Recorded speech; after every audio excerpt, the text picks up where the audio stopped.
Lorsqu'une adolescente s'est vue empêchée d'occuper son siège en première classe, l'équipage a présumé qu'elle n'avait pas sa place ici. Ce qu'ils ignoraient, c'était l'identité de son père, et lorsque celui-ci est arrivé, tout a changé. Regardez jusqu'à la fin pour découvrir comment cette incroyable histoire se déroule. L'atmosphère animée de l'aéroport résonnait du bruit des valises roulantes, des annonces diffusées par les haut-parleurs et de l'arôme du café fraîchement préparé des kiosques voisins. L'excitation du voyage était palpable, tandis que les gens traversaient les contrôles de sécurité, attendant avec impatience leur vol. Valentina Gomez, une jeune fille de 16 ans aux yeux pétillants et à l'aura de confiance tranquille, marchait dans le terminal avec son bagage à main. Son père, Andrés Gomez, lui avait offert un billet en première classe pour son anniversaire, un cadeau qu'elle avait mérité après des mois d'efforts de scolaire. C'était la première fois qu'elle voyageait en première classe, et l'idée de sièges spacieux, de repas gastronomiques et d'un traitement de luxe faisait battre son cœur d'excitation. Elle se plaça dans la file d'embarquement, vérifiant nerveusement sa carte d'embarquement tout en attendant son tour pour monter à bord. Son téléphone vibra avec un message de son père. « Profite de ton expérience en première classe. Ma chérie, tu l'as bien mérité. » Valentina sourit en rédigeant une réponse rapide, ressentant une vague de fierté alors qu'elle se dirigeait vers la zone d'embarquement. Valentina se sentait comme une jeune adulte entrant dans un nouveau monde, un monde qui lui avait semblé hors de portée jusqu'alors. Cependant, elle ignorait que son excitation allait bientôt se transformer en une confrontation inattendue qui mettrait à l'épreuve son sentiment d'appartenance. Le cœur de Valentina fit un bond lorsqu'elle approcha de la section première classe de l'avion, prête à s'installer dans son siège. Mais en arrivant à sa rangée, une hôtesse l'arrêta sèchement. Que pouvait-il se passer de mal?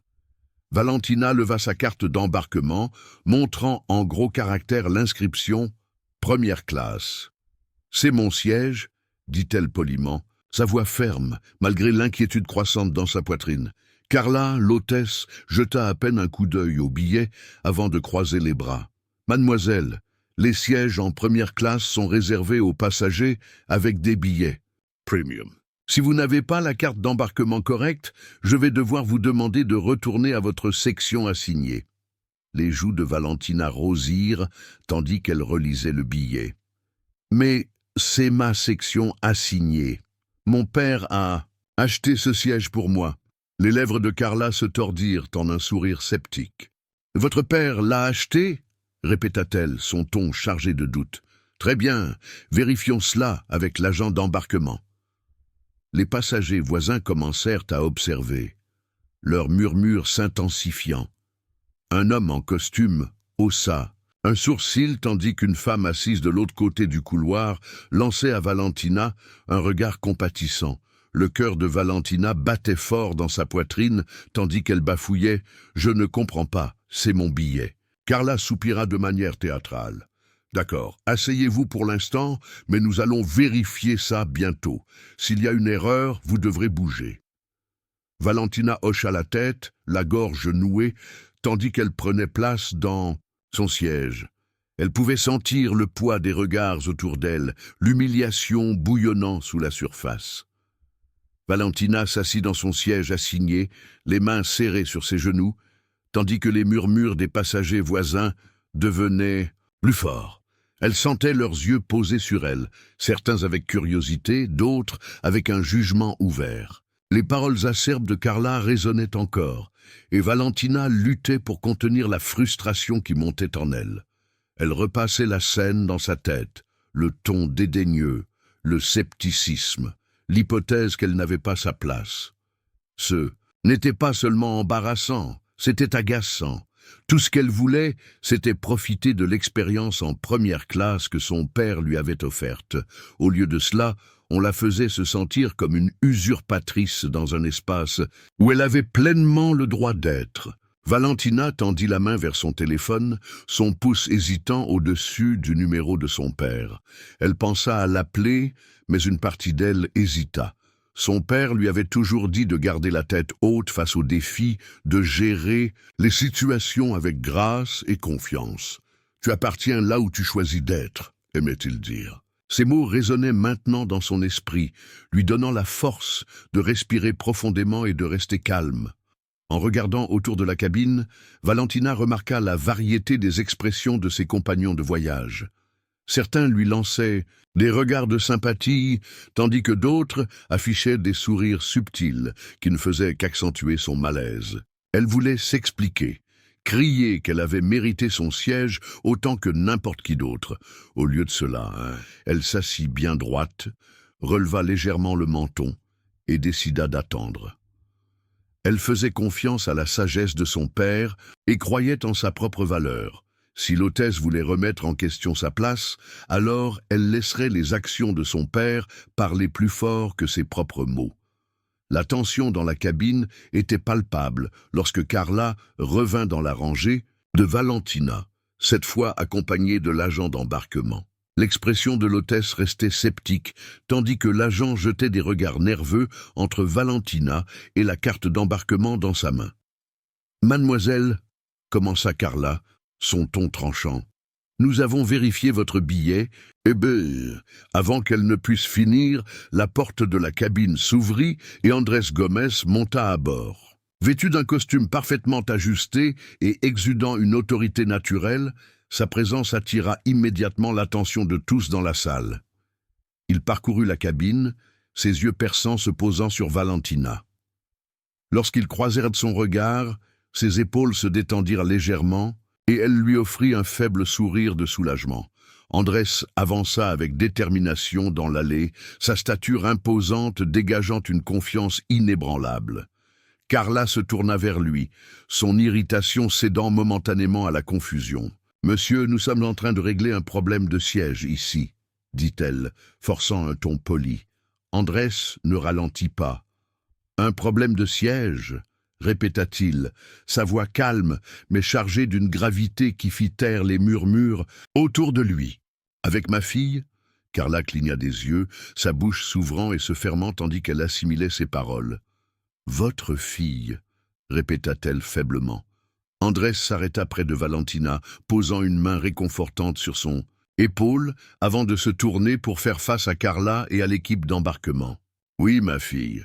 Et j'aimerais savoir pourquoi vous remettez en question son siège, surtout quand sa carte d'embarquement indique clairement qu'elle a sa place ici. » Le chef d'équipe escorta Carla vers l'arrière, la laissant dans un silence gênant. Les passagers échangèrent des regards, leurs expressions mêlant surprise et gêne embarrassée. Certains murmurèrent entre eux, tandis que d'autres évitaient totalement le contact visuel, comme s'ils faisaient face à leur propre complicité pour avoir observé la confrontation en silence. Andrés se tourna vers Valentina, son expression s'adoucissant de préoccupation. Valentina hocha la tête, bien que sa voix tremblât légèrement. « Je vais bien, papa. Mais pourquoi est-ce que ça arrive toujours? Pourquoi les gens présument-ils » Andrés posa une main réconfortante sur son épaule. « Parce que certaines personnes ne voient pas au-delà de leurs propres préjugés. Mais aujourd'hui, ils ont appris que les suppositions ont des conséquences. Et surtout, tu leur as montré ce que signifie gérer une situation avec grâce. » En se levantant, Andrés s'adressa à la cabine, sa voix calme mais délibérée. « À tous ici, que cela serve de rappel. La prochaine fois que vous verrez quelqu'un, ne présumez pas que vous connaissez son histoire basée sur son apparence ou ce que vous croyez savoir. Chaque personne mérite du respect, que ce soit ma fille, un inconnu ou n'importe qui d'autre. » La cabine resta silencieuse, tandis que ses paroles s'installaient parmi les passagers. Un homme en costume sur mesure de l'autre côté de l'allée se racla la gorge et parla avec hésitation. « Monsieur Gómez, je veux juste dire que je suis désolé. Nous aurions tous dû intervenir plus tôt. » Une femme dans la rangée devant Valentina intervint, son ton sincère.